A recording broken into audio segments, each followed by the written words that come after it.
पवन तनय संकट हरन, मंगल मूर्ति रूप।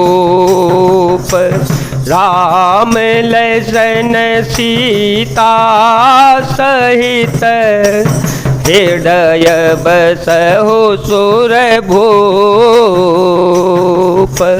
मति अनुहारि सुवारि गुण, गण गण मन यहवाह।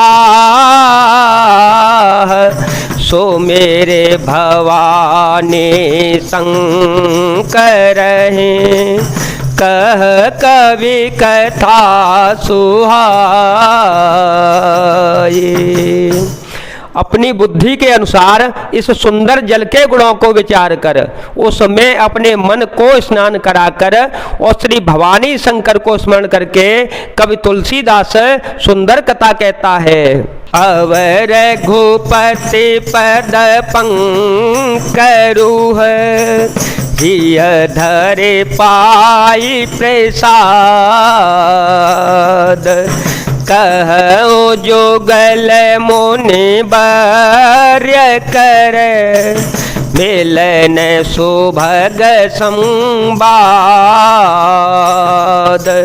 मंगल भवनय मंगल हारे, ध्रुव हो सो दशरथ अजर विहारे।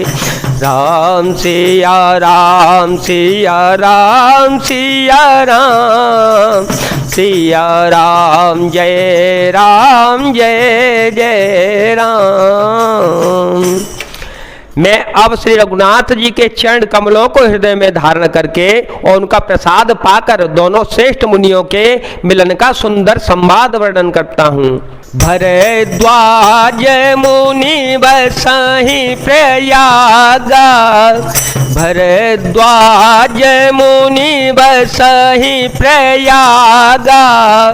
तिन्हि राम पदयति अनुरागा, तापस सम दम दया निधाना।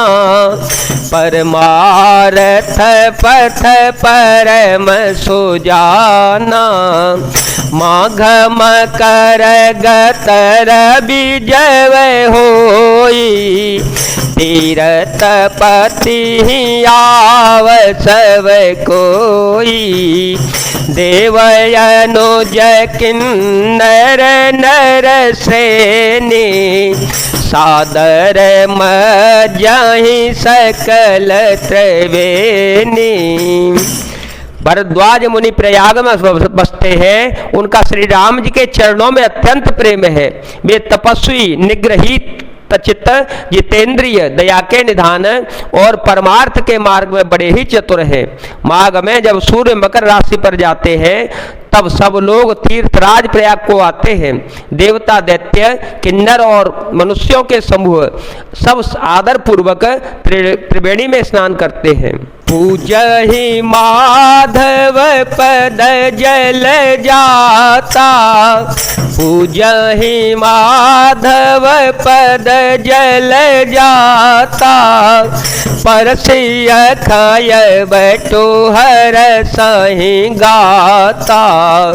भरद्वाज आश्रम अति पावन, परम रम्य मुनि बर मन भावन। तहाँ होए मुनि ऋषय समाजा, जाहे जे मज्जन तीरथ राजा। मज्जहि प्रात समेत उछाहा, कहें परस पर हरे गुण गाहा। राम सिया राम सिया राम सिया राम, सिया राम जय जय राम। श्री वेणी माधव जी के चरण कमलों को पूजते हैं और अच्छे वट का स्पर्श करके उनके शरीर पुलकित होते हैं। भरद्वाज जी का आश्रम बहुत ही पवित्र, परम रमणीय और श्रेष्ठ मुनियों के मन को भरने वाला है। तीर्थराज प्रयाग में जो स्नान करने जाते हैं उन ऋषि मुनियों का समाज वहाँ भरद्वाज जी मुनि के आश्रम में जुटता है। प्रातःकाल सब उत्साह पूर्वक स्नान करते हैं और फिर परस्पर भगवान के गुणों की कथाएं कहते हैं। ब्रह्म निरूपण धर्म विधि बर नहीं तत्व विभाग कहीं भगति भगवंत के संयोत ज्ञान विराग।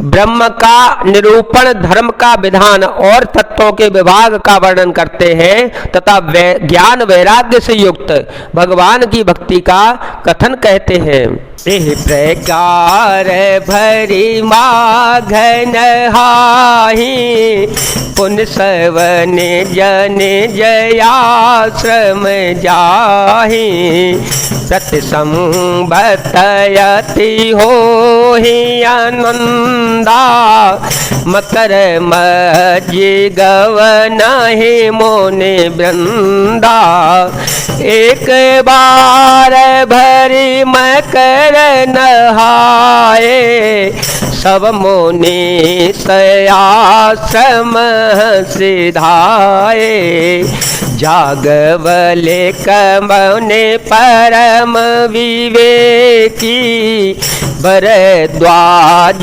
राखे पद टेकी। इस प्रकार माघ के महीने भर स्नान करते हैं और फिर सब अपने अपने आश्रमों को चले जाते हैं। हर साल वहाँ इसी तरह बड़ा परम आनंद होता है। मकर में स्नान करके मुनिगण चले जाते हैं। एक बार पूरे मकर भर स्नान करके सब मुनीश्वर अपने अपने आश्रम को लौट गए। परम ज्ञानी याज्ञवल्क्य मुनि को चरण पकड़कर भरद्वाज जी ने रख लिया। सादर चरण सरोज पखारे अति पुनीत आसन बैठारे कर पूजा मुनि सूज सुब खानी बोले अति पुनीत मृदुवानी नाथ एक संशय बड़े मोरे करगत वेद तत्व सब तोरे कहते सो मोहि लागत भय लाजा जो न कहूँ बड़े हो ये काजा। आदर पूर्वक उनके चरण कमल धोए और बड़े ही पवित्र आसन पर उन्हें बैठाया। पूजा करके मुनि याज्ञवल्क्य जी के सुयश का वर्णन किया। फिर अत्यंत पवित्र और कोमल वाणी से बोले, हे नाथ, मेरे मन में एक बड़ा भारी संदेह है। वेदों का तत्व तो सब आपकी मुट्ठी में है, अर्थात आप ही वेद का तत्व जानने वाले होने के कारण मेरा संदेह निवारण कर सकते हैं। पर इस संदेह को कहते हुए मुझे भय और लज्जा आती है। भय इसलिए कि कहीं आप यह न समझे कि मेरी परीक्षा ले रहे हैं।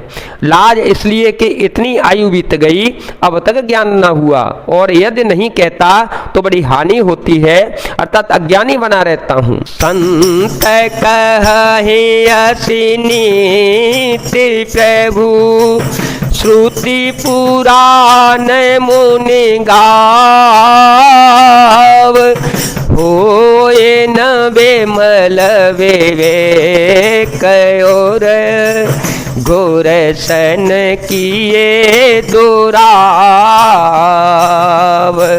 मंगल भवन मंगल हारी द्रव हो सुदत रथ अजिर विहारी राम सिया राम सिया राम सिया राम सिया राम जय जय राम। हे प्रभु, संत लोग ऐसी नीति कहते हैं और वेद पुराण तथा मुनिजन भी यही बतलाते हैं कि गुरु के साथ छिपाव करने से हृदय में निर्मल ज्ञान नहीं होता। जय जय सिया राम, जय वीर हनुमान जी महाराज, जय भोलेनाथ, जय दीनानाथ, जय शिव शंकर।